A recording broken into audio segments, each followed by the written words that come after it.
Okay, guys, back to Asad and Britsbollywood. With me is, I would say, one of my favorite people actually, and for a different reason because we always had that kind of like, we kind of know each other. But anyway, Ranbir, welcome to London. Thank you for having me, Asad.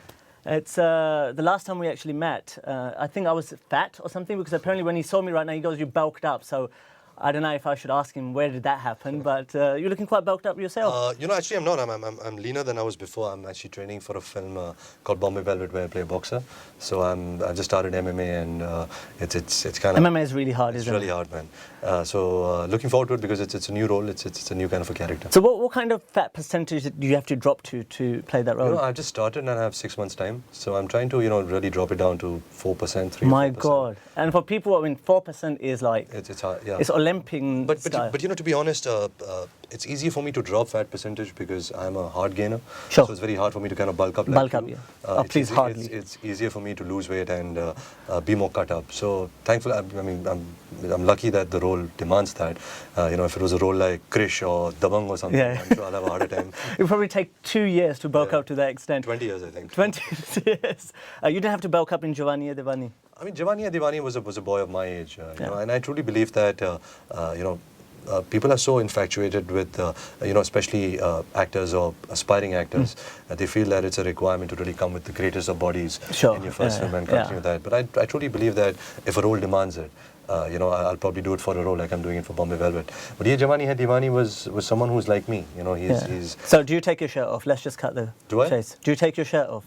No, I don't. Okay, see, about time. There's a film where a leading guy doesn't take his shirt off. Because I think it happens in every film. Most of the films, yes. But you didn't have to. I didn't. So no bulking up. I think the film had enough meat and enough emotions to, hinge on those items. To fill it up. But tell us, what was it about Ayan that, the first film did really well? And I connected with it because I have actually lived in Bombay for like 2.5 years. And I saw the entire life going to Bade Miyan and trying to pay with a credit card. So what was it? Was it like, मैं अपनी अगली movie बनाऊंगा, I want to make it with you, or was there like the storyline? I think because it's friendship as well that comes in. Ayan is my closest friend, and when I worked with him on Wake Up Sid, I truly saw a very original voice on film. He as a director has something to say, and I really connected with his philosophy of life and what he's trying to do in cinema.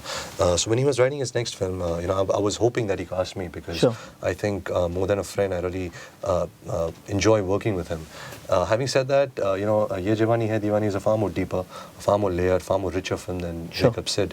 His growth as a filmmaker, his growth as a storyteller is so immense that I feel, and he's younger than me, and I feel overawed by it.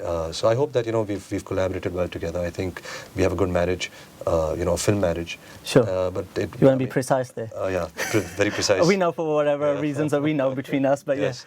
So hopefully the audience gives it a chance on 31st May, and I can promise that he's made a very engaging, entertaining, coming of age love story. Does it make a difference when it's a Dharma film? Do you expect an opening? It makes a difference because they're great producers. They know how to kind of put a film out, market a film, distribute a film, and Karan's a great producer. He's even though he produced this film, he gave us lots of money to make this film, but he never ever Mr. Generous. And he never interfered, man. And being such a big director himself, he could come on set any day and kind of call the shots. But I think he also has immense faith in Ayan as a filmmaker. Yeah, there's a massive trend right now in Hollywood and Bollywood about every actor turning producer now, because they think the market gives money on their name, apparently. I mean, Channing Tatum's doing it, Gerard Butler's doing it, everyone's doing it right now. In Bollywood, everyone's start doing it as well. Is that something, because you've one of the most legendary studios anyway, you want to revive, you want to get into this? No, absolutely. I do want to direct movies, I want to produce movies like you're doing yourself. But I guess there's a time and place for everything. It has to come naturally from you. I can't force it. I'm very busy right now trying to work with the filmmakers I'm working with right now, and that's taking up all my time and my headspace. And I'm enjoying it. The day I have a story to tell, the day I find a good story character to make, I'll jump on it because it's something that I'm truly passionate about. I want to make movies. But having said that, I don't really...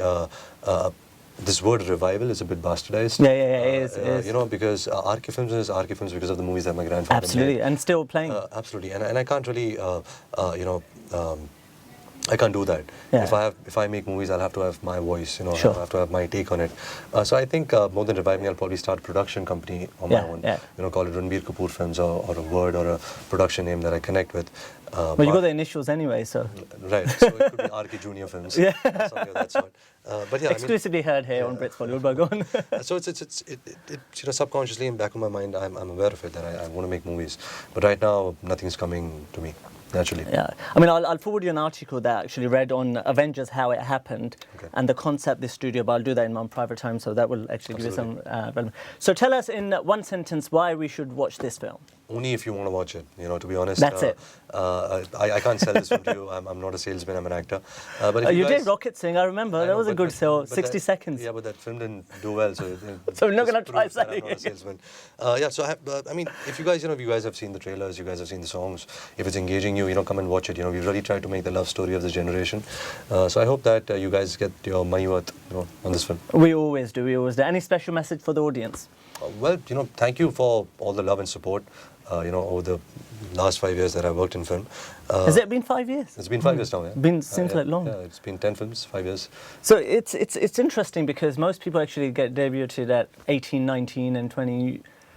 Took a sweet time at 25 You know, actually, then. I started working when I was 23. Okay. But by the time my film released, which was Savariya, it was like I was 25, 26. So the filming process took time. But I don't think there is an age that, you know, one should start working. Yeah, sure. It's when you're ready, you know, when you want to do something, when something interesting comes along. Fantastic. Well, it was a pleasure having you on the show. Always right. Thank you so much.